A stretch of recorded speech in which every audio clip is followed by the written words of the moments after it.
before you begin any company, I would urge you to build a network, build awareness from people in that field who are likely to be customers that want, that have knowledge of you, like you, trust you. Before you build your business, build your network, please. There's so many entrepreneurs, I think, who fail because they follow the venture playbook of let me identify a market with big TAM, total addressable market. And then let me figure out the problems there. I'll interview a few people in that field. Boom, I'll start my company. Oh my God, you have no founder market fit.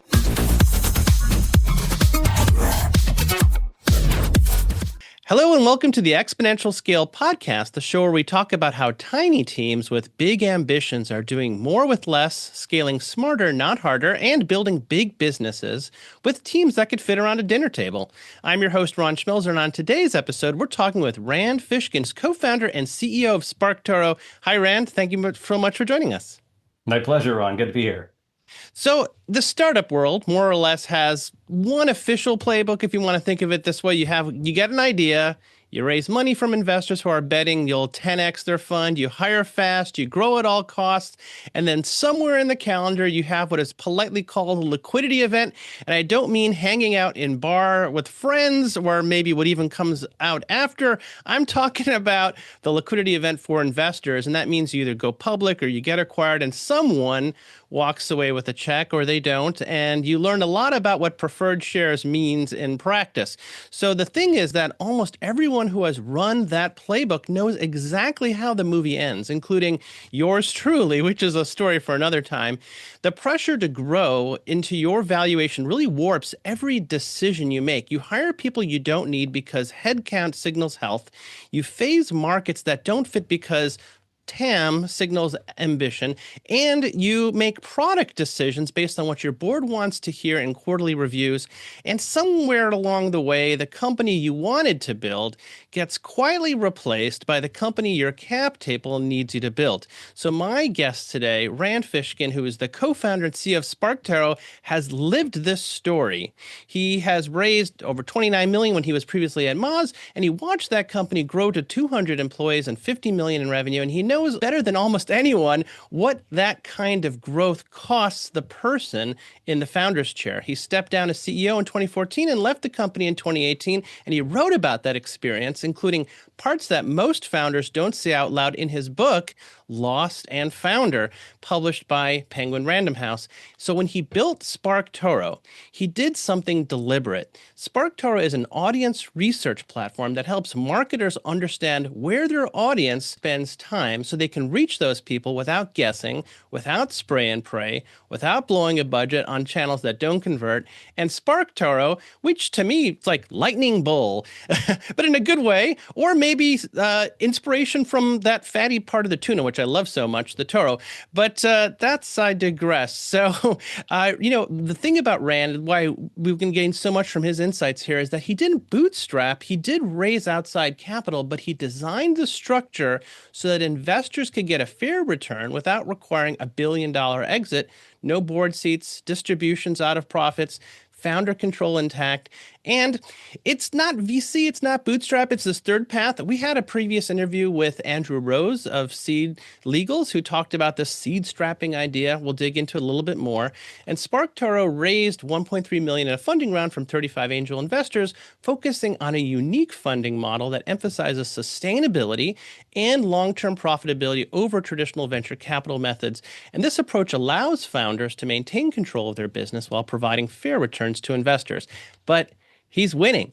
Let me talk about it. Over 65,000 marketers use SparkToro. Hopefully that number is still correct there. And probably even larger. Even larger, to over 1,200, maybe 1,500 now pay for it. And the entire company runs on just 2.5 people. That's not a typo. And meanwhile, Rand has also built Alertmouse, which is a brand new company that launched in December 2025 that already has thousands of users and hundreds of paying subscribers, 3 part-time people. And alongside that, he co-founded Snackbar Studio, a game studio that raised a little over $2 million and is targeting a 2027 early access launch. I could keep going on and on. So, Rand, I think this is perfect. You have all the things that people on this podcast want to hear more about. Wonderful. Well, I'm thrilled to talk about it.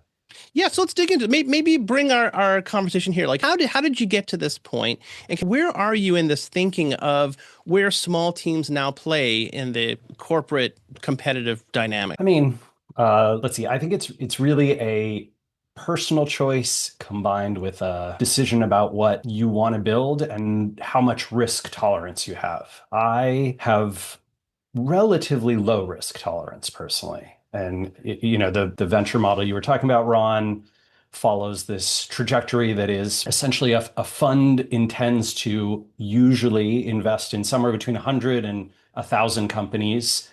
Uh, and the expectation is that 95% of those companies will fail entirely, won't return any money. You'll lose the money that you put into them. Maybe they give you back what's left in their bank account after they go bankrupt. And then of the 5 companies that remain out of 100, 2 or 3 of those will make you 2 to 5 times your money back. And that's kind of a waste of your time. You don't really care about those companies. In fact, it's annoying to have to put time and energy into them. And then maybe if you're very lucky, 2 of those companies will return 10 to 50 to 100 or even 1,000 times your investment. And it is that gambling dice roll that you make, that you get one OpenAI, one Google, one Facebook, one Amazon in your portfolio, makes up for all the losses. As a CEO or an employee of any of those companies, life sucks. It's terrible. Unless you're at the 1 or the 2. And even then, life is not so great. Look, I think that there's a weird American obsession with being as big as you can, making as much money as you can. That's all that matters in life and the professional world. That's what's considered success, right? Someone who has a happy life and a wonderful relationship, but romantic relationship and a happy relationship with their family, and I don't know, is a great home chef.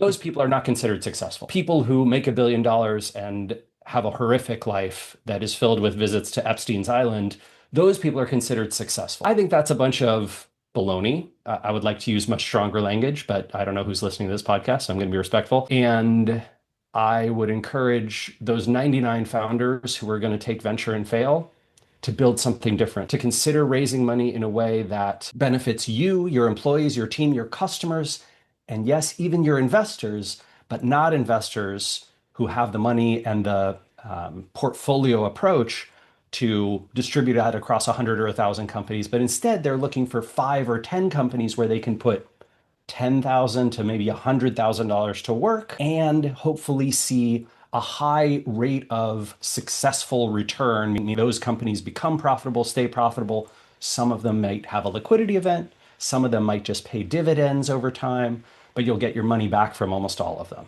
That's the SparkToro model. It's the same model I used to raise for Snackbar Studio. It's the same model that Tiny Seed Investments used and Rob Walling used. It's the same model that Seattle Ultrasonics, the ultrasonic chef's knife company, used.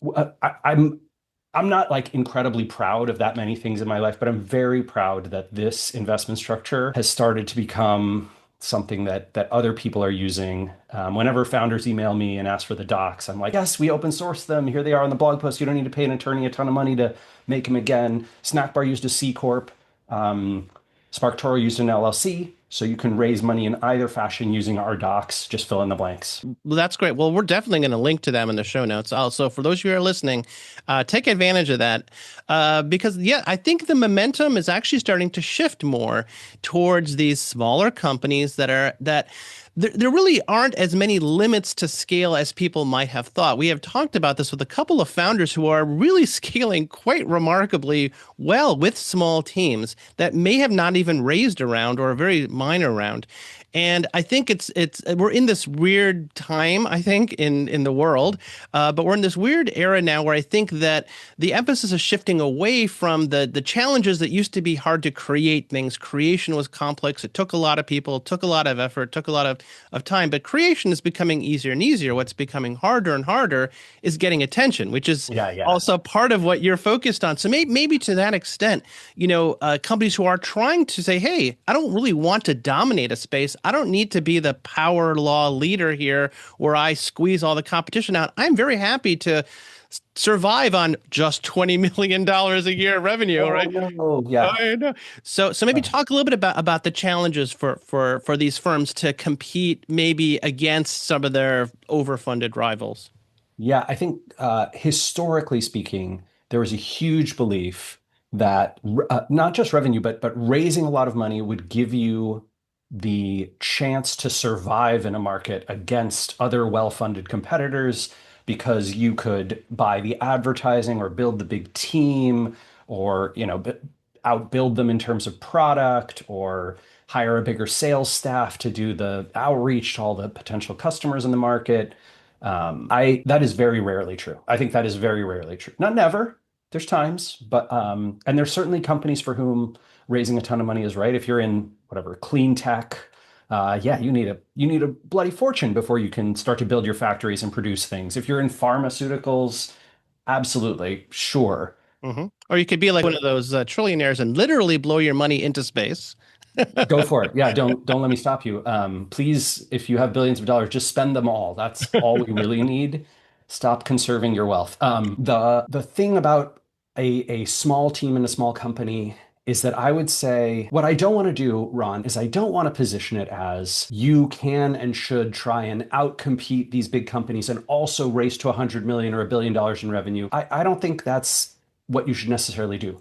I'm not going to argue that sometimes that happens. I remember it happened to SurveyMonkey, a tiny little team in Portland, and then, gosh, man, this thing is turning into something huge. And then, yeah, private equity round, and they Mm. raised a bunch of money, and the founder took some money off the table, right? That's the same thing happened to Mailchimp, right? They were like, oh, we look at all this money, right? Atlassian, like these teams had virtually no funding, maybe no funding at all. Balsamiq, right? Balsamiq Yeah. is completely founder led, and has been wonderfully successful. But a lot of these companies, really their aim and the goal of their founders is, hey, can we make a few $1 million, enough that we have wonderful lives and our families do, and so do our employees, and we make a product that people love. The craft artisanal startup is a beautiful thing. I think it's really dumb that the software world forgot about how every other sector of the economy works, right? Mhm. And somehow got seduced by the devil on your shoulder of venture, myself included. I put myself fully in this camp, and I think that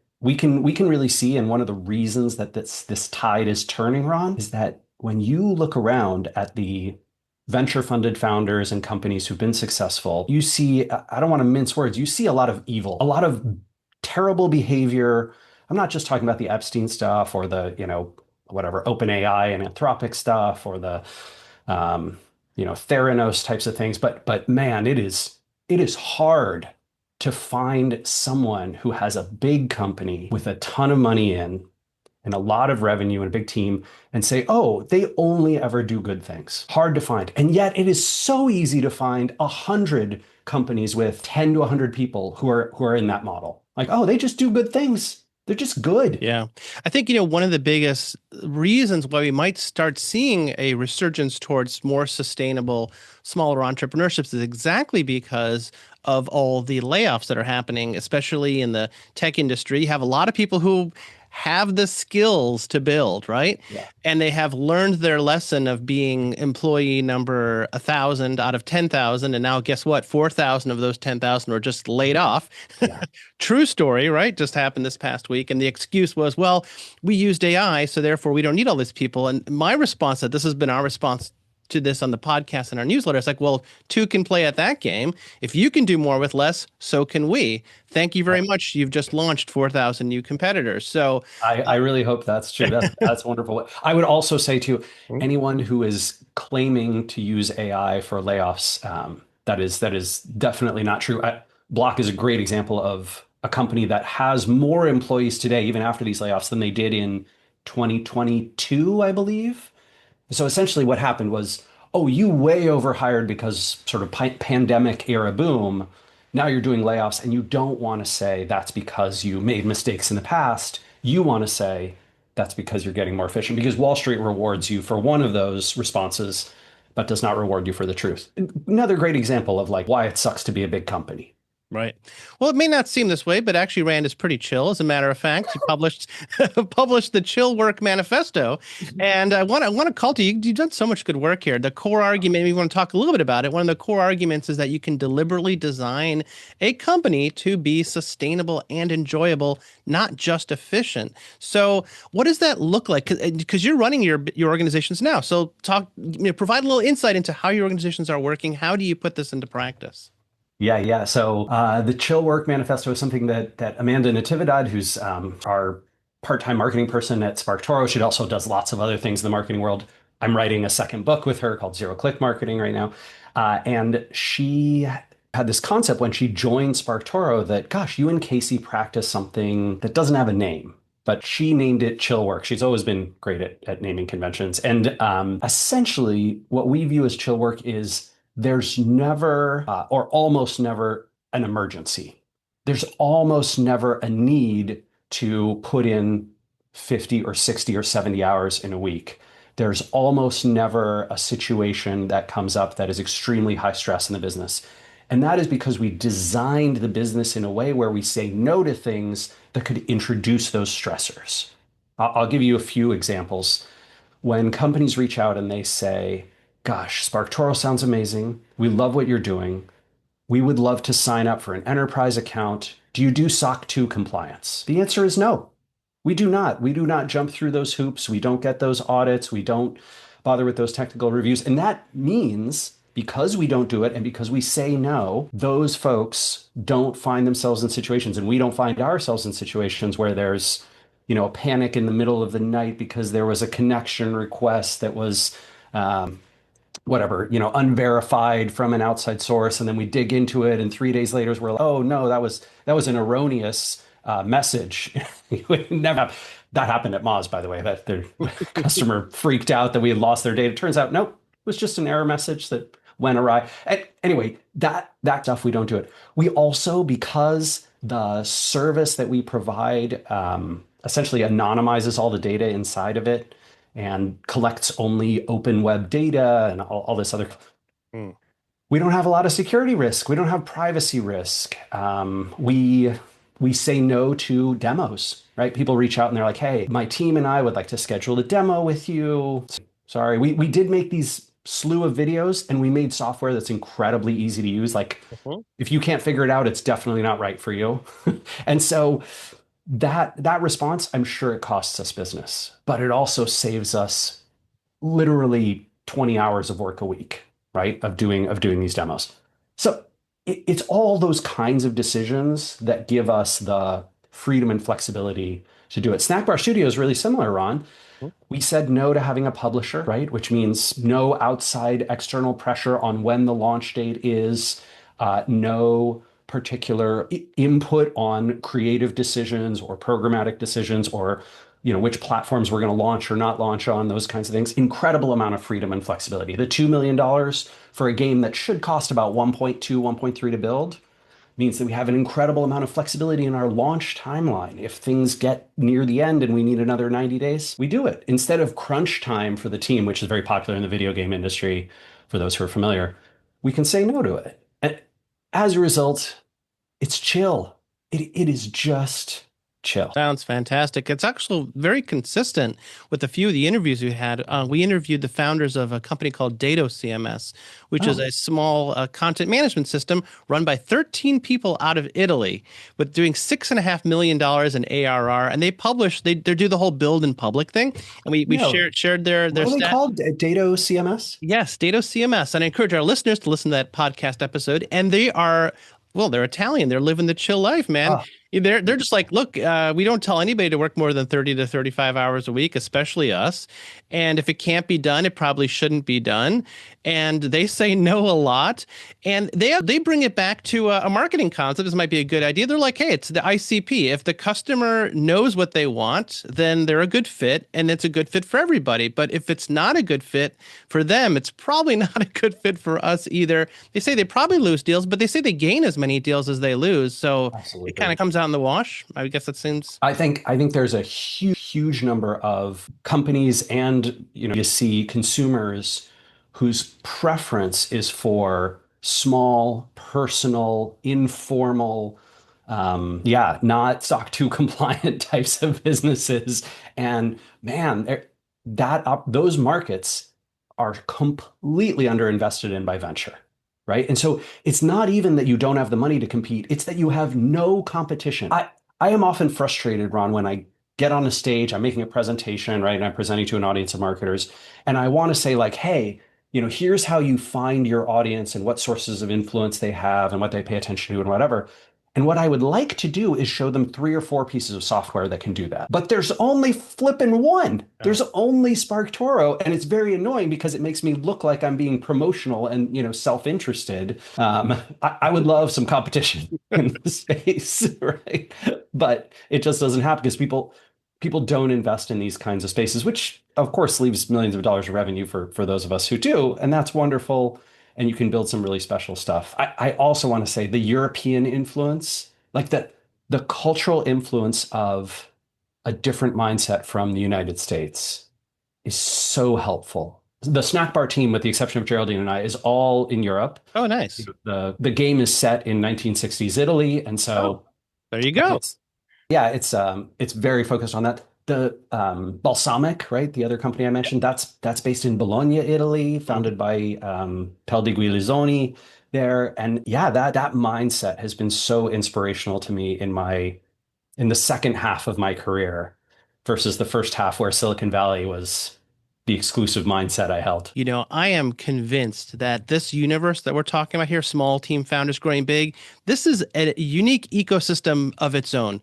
Because in the startup world, you talk like Hacker News and TechCrunch and, these guys and Andreessen Horowitz and read those blogs.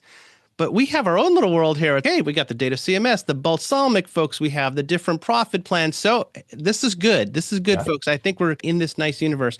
And I love Italians. The funny thing is that the Italians will say, you don't want to go to the biggest Italian restaurants because they're probably the worst. It's not Olive Garden. You want to go to the neighborhood Italian. And he goes, competition doesn't matter. You can be in Little Italy and there's like 100 Italian restaurants and they're all doing very well. Yeah. So it goes to show that this really isn't a zero-sum game. That's not one winner takes all. So I love it. I think about the restaurant industry all the time because when I was doing research for Lost and Founder on one of the things that you always hear is restaurants are a really risky business, right? Like this is a dangerous place. But and when you look at the restaurant business in the United States, the failure rate is high. It is quite high. I think it's 6.5 in 10 restaurants will fail in their first 7 years. Do you know what the rate is for venture seeking or venture funded startups? Oh, it's pretty high. The rate is it's north of 90%. Yeah, it's really high. Right. So when people are like, oh, restaurants too risky, what the hell are you talking about? Right. By the way, the key for restaurant survival is own the building. Oh, okay. Almost no restaurants that own their building go out of business. Like their 7-year survival rate is north of 80%. And this, I think, is an analogy for the same universe that you and I are talking about in startup world. If you can own your expense structure in a way that when times are tough, you can easily scale down, and when times are good, you can ramp up as much or as little as you'd like and make that margin. That is an incredible thing. One of my biggest failures and regrets for my years at Moz was following the venture playbook, massively over-investing in an attempt to get growth quickly. And the reason for that was given was if you don't, someone else will take that growth. And if you don't, behind the scenes, of course, our venture fund has a 10-year horizon and we need to return money to our LPs. And so you need to get closer to that exit, get that valuation in order to show that. And yep, just frustrating. This actually does bring us to an area that I think you have some unique expertise in, and that is that part of that money argument and part of the power law, unless you're selling like operating systems and hardware, which of course, it's very hard to maybe bootstrap it, although I'll argue there are companies who are doing that, is that it's really about attention, and that companies with a lot of money can spend that money to get your attention.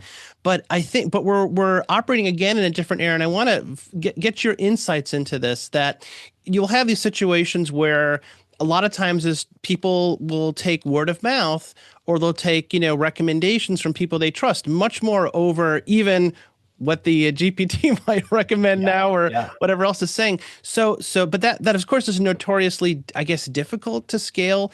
But I know this is an area that you spend a lot of time looking at, which is these metrics. So, what are some of the insights you might have that might benefit these small funders to say, like, look, I don't need 1 million customers. I just need 1,000 of my ideal customer. And how do I crack through the noise to tell them it's like, no, don't get that expensive tool from a company that doesn't care about you. Come to my Italian restaurant. I'll take care of you. Yeah. I think your earlier point about attention and marketing being the most difficult part of startup building nowadays is wisely stated. I would agree with that, especially in the last 2 years, with what Claude frankly can do in terms of building software. It really has removed a lot of barriers for folks. I think that what I want to say is, in marketing, the answer is always it depends. And so it's very challenging for me to give universals. But I do have one that I think might be helpful. Maybe two, actually. One is you should pay attention to the places where your audience pays attention. You should invest in the sources of influence where they pay attention.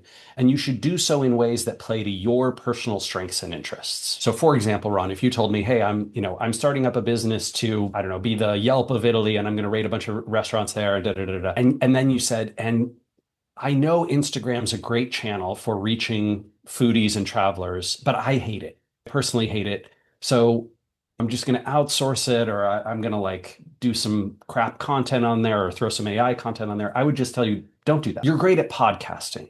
You have a wonderful voice. You are incredibly eloquent. You are probably great on stage. Lean into your strengths. Do the things you're good at. Recruit your first marketers or agency around the things that you're great at that intersect with where your audience pays attention. Don't be seduced to oh, I should do this thing that I'm not good at, that I hate.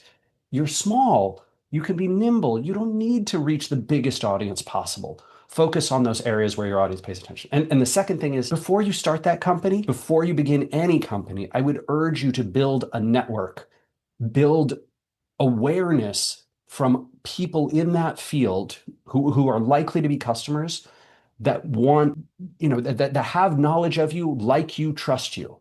Before you build your business, build your network, please. There's so many entrepreneurs, I think, who fail because they follow the venture playbook of, let me identify a market with big TAM, total addressable market. And then let me figure out the problems there. I'll interview a few people in that field. Boom, I'll start my company. Oh my God, you have no founder market fit. This is the one idea from venture field that I really do like and trust and believe in. Founder market fit matters so much. Find that market where you already have a network, where you already have a bunch of knowledge, where you're, the people that and the experiences that you have and the depth that you've gone through mean that you can do special things. Yeah, that's great. I'm feeling that personally. It's kind of funny. You mentioned how you're not so big on Instagram. You like to speak. I'm like, are you speaking to me? Because yeah, I am speaking to you. That's me. I feel the same way. I am shockingly good at LinkedIn, thank goodness, too, because that's, a great place for B2B software. But I have been noticing that Instagram, YouTube, Reddit, and TikTok are becoming places where a lot of my audience is being influenced. And I'm trying to figure out whether that's something, do I hire for those roles? Do I try and learn it myself? I'm going down the rabbit hole of starting to follow a bunch of people in those places so that I can get better at it and learn from them. But luckily, I have these things that I'm good at, right? Do it, podcasts, interviews, webinars, speaking on stages, getting invited to a lot of events, and of course, LinkedIn and Threads, which has mostly replaced Twitter. Oh, yeah. So actually, that brings us to a good point here, because talking about founder market fit, you yourself are running 3 organizations: SparkToro, Alertmouse, and Snackbar Studio. So maybe give us a little insight into how your time is one of those resources that's really difficult to get more of, right? Yeah. And you just launched Alertmouse in December and already has 4,500 plus. I may even be obsolete with that number. Yeah. And so how are you doing it? Maybe what's your founder market fit for the things that you got into, and yeah, just how are you making it work? Yeah. So founder market fit is something like I mentioned that I feel is very important. SparkToro obviously fits that pretty nicely. One of the challenges I had when I left Moz was that I had a non-compete agreement that, gosh, it was really long. I want to say it was like 5 years. So I couldn't do anything in search marketing or SEO. Audience research is tangentially related, but not overlapping directly. And so that was something we were permitted to do. But you know what's weird is one of our biggest feature requests in SparkToro was keyword data. Like what is my audience searching for in Google? And now what are they prompting for in ChatGPT? And we couldn't offer that until after the non-compete expired, which was quite frustrating.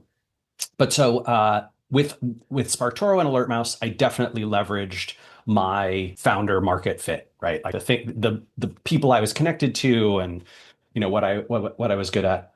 With Snackbar Studio, uh, I actually leveraged two other founders fits. So my wife, Geraldine DeReuter, is a James Beard Award winning and best-selling author. She's been in food and travel writing world for the last 15 years. Uh, she has a big audience on social, especially big. And then our other co-founder, Nicholas Kraj, is the legendary game designer behind Assassin's Creed and The Crew and 500 other games that you've probably heard of. Just Dance was one of his. Oh, And as a result, right, like I essentially I wined and dined these two people um, and convinced them to join us. And then our other co-founders, Francesco Mazza, who's a Sicilian art director, and Miriam Cabrera, who's our lead programmer, basically like brought all these people together who had the right talents and made them the founding team. I think this is something, again, like Surefield does have a little bit of this bring together a co-founder or co-founders that have strengths in the market that make up for your weaknesses. And the other thing I do with all three companies is again that design of the company to not need the strengths in places I don't have them, right? So because Snackbar has no publisher and no publishing agreements with Xbox or Nintendo or whatever, we can be independent. I don't have to worry about the fact that I have no experience or connections in that field. Steam lets anyone launch on their own, and because our revenue model doesn't rely on a $100 million launch, a $5 million launch, which is very achievable on Steam, totally acceptable for our investors and for our team and for our company. So it's just a different way of thinking, right? You engineer around a problem rather than finding a solution to it. yeah. There are a surprisingly, or maybe not surprisingly to you, a large number of game developers who are small organizations who have generated substantial revenues. I think we did an episode a few episodes back where we just took a look at the top revenue per employee measured companies, and a lot of them were game companies, or independent game. I don't even. That's not my space, but Yeah. Yeah, it's pretty exciting. See, this was what entranced me in that market a few years ago, right? This is during COVID, I was home playing a lot of video games, and went, wait a minute, what's the business model behind all these things? How are these guys doing? There's a few companies in Seattle that are almost literally two guys in a basement, right? And doing incredible things and never having to raise money either. And so that made me pretty excited that with a couple $1 million, we could do something special. well, that's fun. Sounds fantastic. Just being mindful of our time, both for the listeners and for our guests and myself as well. Let's talk a little about the playbook, and then we'll get into our rapid fire. So we have a couple of rapid fire questions. So if the playbook of, let's say, the last 25 years, or maybe 27 or 28 years, was build content, rank on search, grow a social following, running ads, and a lot of those playbooks now are starting to break down and fall apart, and especially for these more targeted, as you mentioned, getting a game up on Steam, it's not about ranking on search and necessarily growing a social following, although that might help. But what does a good playbook from your perspective look for a lean team founder who really focuses on acquiring customers? We didn't talk too much about Alertmouse, but you've had some fantastic Yeah. growth there. So maybe some insights from that. Yeah. So Alertmouse and SparkToro rely on very much the same marketing flywheel, which I think can be quite successful if you are self-service B2B or B2B SaaS or a B2B services group like a consultant or an agency. Um, it's it works a little bit less in consumer. We can talk about consumer separately. But that playbook is essentially like the idea behind a marketing flywheel is something that you can do a series of structured or unstructured events in a sequence. And every time you do that series of events, you get one of two things. Either it becomes easier to do it again, or it's just as hard to do it again, but you get more out of it each time. I'll give you an example of this. Let's say you start you know, promoting your business on LinkedIn. And so you're essentially creating content that gets lots of traction on LinkedIn. That might not necessarily be exactly what you do. It might not be directly promotional, but perhaps it's tangential. It's describing problems in the market, or it's sharing research and data, or it is showcasing examples of people who had success with this particular problem and how they did it. Maybe it's, little clips from your podcast that you do with people in that field. And each time you do it, right, you post whatever it is, a video clip, an article, just a text post, maybe some images, maybe you put up a PDF there with a bunch of slides, whatever. And each time you do it, hopefully you get a few more followers, right? And you get more comments and more engagement. So the LinkedIn algorithm starts to show your posts to more people. You're now connected to more people. Because of those connections and people who follow you, you have an easier time reaching out to those people because they already know you, like you, trust you. So sales processes become easier, right? And it's essentially this flywheel that is very hard to turn at first. Those first 100 followers, first 1,000 followers, really tough. Once you have 10,000 followers, the next 1,000, pretty easy. They come fast, right? When Twitter died, it obviously didn't completely die, but when Elon bought it and turned it into sort of right-wing propaganda channel, almost all the attention, around B2B software and around audience research and SEO and content marketing, like all that stuff moved to LinkedIn slowly, but it did move. It took maybe a year and a half. And in that time, my following on LinkedIn went from about 40,000 to 200,000 people. And that's because I was following this model, right? Doing this thing that I knew had worked on Twitter, but changed it up for LinkedIn and built that structure. This works on Threads. It can work on Instagram. It definitely works on YouTube if you can find the right videos that catch the algo's attention, that hook people in. Scott Heimendinger from Seattle Ultrasonics, the company I used, I mentioned that used the SparkToro funding model. They had, right? It's a 1.5 person company. He had incredible success. He had a YouTube video that did 500,000 views in the first 2 weeks, and that video sold half of his first knife run, right? Just tons and tons of people were excited and entranced by what this video showed. That you can also do things like find influencers, influential people, right? In B2B, they're generally not called influencers. People who already reach your target audience. Scott found, for example, Kenji Lopez Alt, right here in Seattle, went to his house, filmed a video with him. It wasn't a paid thing. It was just a relationship that had been built over years. It helped. He had founder market fit. When Alertmouse launched, I reached out to a number of people in the marketing world who I knew reached, especially PRs, right? Like public relations folks are the people who need to track their brand mentions over time.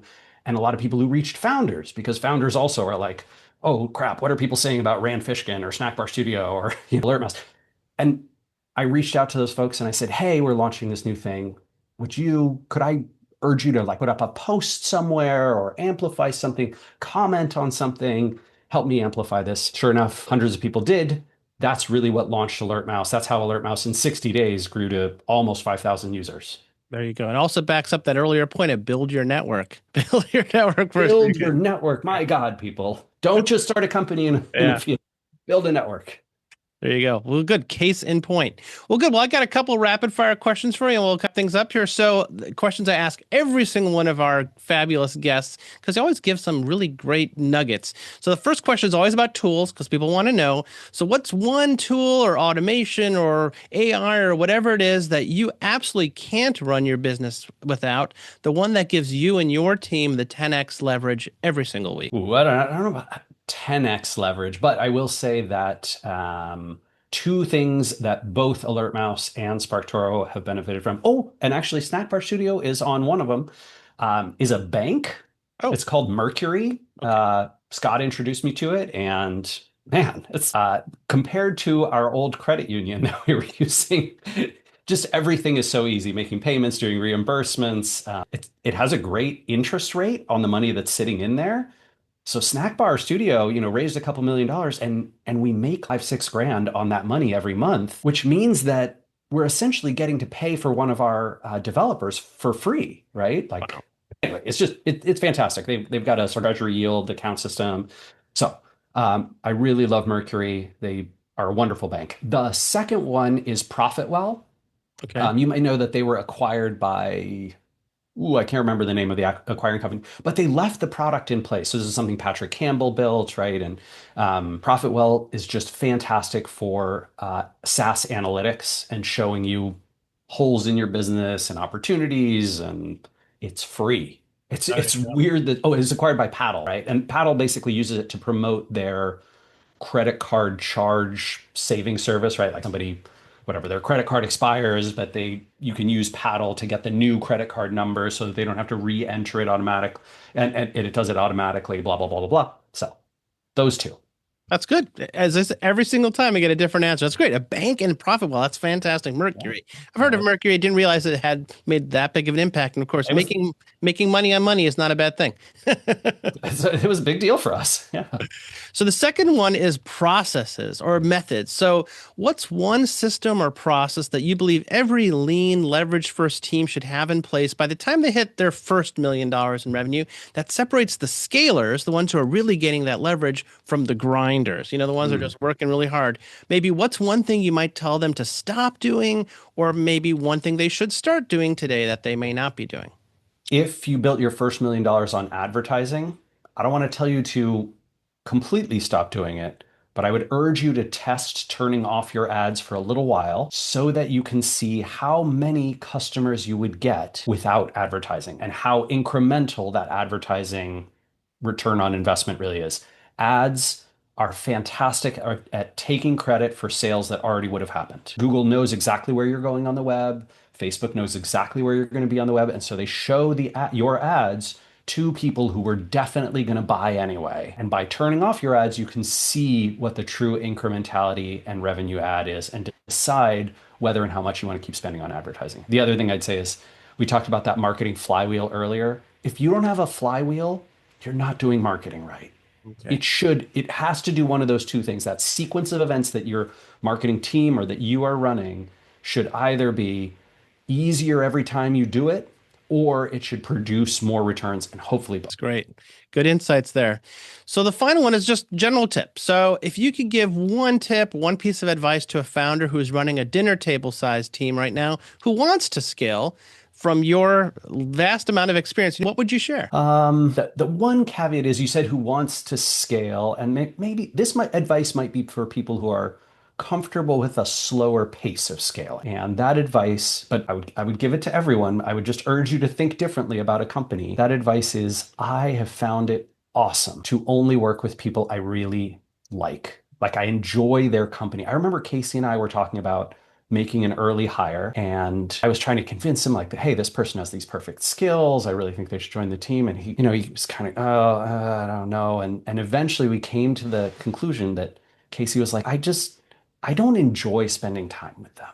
I'm not sure my SparkToro experience would be as fun and rewarding and like be making if this person worked with us. And instantly I was like, oh my God, Casey, why didn't you say so earlier? That's what matters most. We're not building this company to try and become a $100 million business. We are building this company to build a life we love. There is no point at all in working with someone who, sure, might be additive in terms of skills and ability and whatever to the team, if you don't also love spending time with them. Well, that's great. I think a company is like a hack for building a social circle. And Ron, everyone recommends against this, and I have had so much success. I hire friends. I work with people I love, people I trust. I don't worry about burning bridges because I'm done with that. I am unwilling to put the success of the business ahead of the positivity of the relationship. It's just a different philosophy. No. Well, I think it's a great place to end it, because at the end of the day, that's what we're trying to build here at Exponential Scale. We don't just want to scale for scale's sake. We want to build something that is sustainable. So thank you, Rand. I think this has been a fantastic interview, and you've been just wonderful. My pleasure, Ron. Thanks for having me.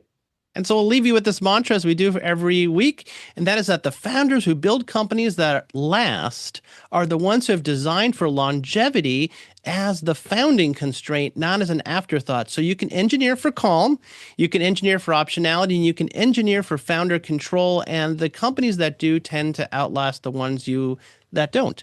So if you loved this interview with Rand Fishkin, I want you to hit that subscribe button, leave a review, and share with that founder friend who's still chasing a term sheet from a VC who wants a board seat, a 100x return, and a reason to fire them in 3 years. So thank you all very much for joining us. I want you to think big, stay lean, and scale smarter.